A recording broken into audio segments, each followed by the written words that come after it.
पद्मश्री पंडित शिवनाथ मिश्र जी आगे लिखते हैं, बनारस अंग की गायकी रस प्रधान गायकी है और उसी कारण मेरे वादन में बनारस का रस है। ठुमरी के सम्राट मेरे चाचा पंडित महादेव प्रसाद मिश्र से सितार वादन सीखने के कारण मेरे सितार वादन अंग में ठुमरी की प्रधानता है। जीवन के प्रति मेरी सोच, प्रत्येक व्यक्ति को आत्मनिर्भर होना जरूरी है। जीवन में उतार चढ़ाव लगा रहता है। मैं भी कभी किसी दूसरे व्यक्ति पर निर्भर नहीं रहता और अपनी परेशानियों को लेकर लोगों को नहीं बताता। मेरा विश्वास है कि कर्म व सोच से अपनी परेशानियों को दूर किया जा सकता है। मैं जब तक जीवित रहूं, मेरा संगीत मुझसे न छूटे। जब तक जीवन रहे, मैं किसी पर निर्भर न रहूं। यही मेरे जीवन के प्रति सोच है। आइए अब पंडित शिवनाथ मिश्र जी के सुपुत्र देवव्रत जी अपने पिता के बारे में क्या बोलते हैं, इसको थोड़ा समझने का प्रयास करेंगे। मैं अपने को बहुत ही भाग्यशाली समझता हूँ जो मुझे पिता के रूप में ऐसे गुरु मिले जिन्होंने मुझे संगीत की ऐसी शिक्षा दी जिससे मैं अपने आप को समझ सकता हूँ। संगीत के माध्यम से ही मुझे स्वयं की जानकारी हुई। बाल्यकाल से ही मैंने अपने पिता को कई संगीत समारोहों में सितार वादन प्रस्तुत करते हुए देखा। पिताजी हमेशा संगीत की ही बात सोचते थे। आज भी संगीत के प्रति समर्पित है। उनका संपूर्ण जीवन संगीतमय है।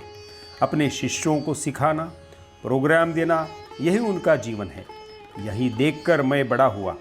मेरी अंतरात्मा में यही स्वर गूंजा कि मैं अपने पिता जैसा सितार वादक बनूं और संगीत की सेवा करूं। मेरे पिताजी ने मुझे कभी इस बात के लिए जोर नहीं दिया कि मैं सितार वादक ही बनूं। वे मुझे सदैव कहते थे कि जो तुम्हारा अंतर्मन कहे वही करो। हालांकि मैं जानता हूं कि कई संगीतज्ञ चाहते हैं कि उनका पुत्र संगीतज्ञ ही बने, लेकिन यह बात मेरे पिताजी में नहीं थी। वह हमारा मन समझते थे। यही कारण था कि मैं अपने पिता से इतना प्रेम करने लगा। उनका सम्मान हमारे हृदय में लगातार बढ़ता गया। जब मैं 6 वर्ष का था तो पिताजी ने मुझसे पूछा कि क्या तुम सितार बजाना चाहते हो। मैंने उस समय उनसे कहा, जी हाँ, मैं आपकी तरह सितार वादक बनना चाहता हूँ। पिताजी मेरे मन की बात समझ गए और मेरे लिए एक छोटा सा सितार ले आए। मेरा वाक्य इस बात का प्रमाण है कि मैंने अपने पिताजी से जो भी सितार सीखा, बिना किसी एक थप्पड़ या डांट के सीखा है। आज तक मेरे पिताजी ने मुझे एक थप्पड़ भी नहीं मारा और मुझे सितार वादक बना दिया। ऐसी महिमा एक सच्चे संत समान गुरु की ही हो सकती है कि बिना मार खाए आज मैं एक सितार वादक और विश्व के रंगमंच पर अनेक देशों में सितार का वादन करने का आनंद मुझे मिलता है। आइए पद्मश्री पंडित शिवनाथ मिश्र जी की धर्मपत्नी श्रीमती प्रमिला देवी के विचार भी सुनेंगे। यह विचार उन्होंने इस पुस्तक के छपने के पूर्व कहे थे। आज देह रूप में श्रीमती प्रमिला देवी हमारे साथ नहीं है, लेकिन उनकी प्रेरणा और विचार हमें निश्चित रूप से अपनी जीवन की यात्रा को सफल बनाने में सहायता करेंगे। उन्होंने कहा, लोग कहते हैं कि अगर भगवान शिव को सच्चे मन से आराधना की जाए तो शिव जैसा पति मिलेगा। मेरे पति मेरे लिए साक्षात शिव के रूप है। सरल स्वभाव, मृदुभाषी तथा विकट परिस्थितियों में हंसकर जीने वाले लोगों में से एक मेरे पति है। इनका संपूर्ण जीवन संगीत को ही समर्पित है। जब मैं विवाह कर अपने ससुराल आई थी, तब उस समय में इनके विषय में बहुत ज़्यादा नहीं जानती थी। हाँ, इतना जरूर सुना था कि वह एक अच्छे कलाकार है। उस समय विवाह भी परिवारों के लोग निर्धारित करते थे। मेरा भी विवाह परिवार के इच्छानुसार ही हुआ। आज मुझे इस बात की बहुत खुशी है कि मेरे परिवार वालों ने मेरे जीवन साथी के लिए सही चुनाव किया था।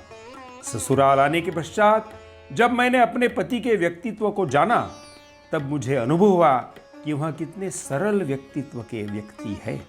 संपूर्ण रूप से पारिवारिक जिम्मेदारी को उन्होंने निभाया। विशेष तौर पर उस युग में भी उन्होंने मुझे शक्ति का अधिकार दिया जब परिवार में पुरुषों की प्रधानता थी। मैं परिवार की किसी भी समस्या को अपने पति के साथ बैठकर हल कर सकती थी। यह अधिकार मेरे पति ने मुझे दिया था। उन्होंने मेरे मान को बहुत बढ़ाया और किसी के समक्ष मेरा सिर झुकने नहीं दिया। जब हमारे घर की स्थिति ठीक नहीं थी, उस समय भी मेरे पति ने मेरे सिर को किसी के आगे झुकने नहीं दिया। विवाह के पूर्व कोलकाता में मेरा जीवन व्यतीत हुआ। बनारस में जब मेरा विवाह होकर मैं आई, तब हम एक छोटे से कमरे में रहते थे। उस समय मुझे केवल अपने पति के कर्मनिष्ठ होने का विश्वास था कि एक दिन वह संगीत की आधार पर पूरी दुनिया में अपना नाम स्वर्णिम अक्षरों में लिखवाएंगे। आज वर्तमान में मुझे दिख रहा है कि कितने कर्मनिष्ठ व महान कलाकार मेरे पति है। मैंने अपना संपूर्ण जीवन इनकी सेवा में समर्पित किया। सदैव मैं उनके संग कंधे से कंधा मिलाकर एक ढाल के रूप में खड़ी रही। कितनी भी परेशानियां आई, हम दोनों ने एक साथ मिलकर उनका सामना किया।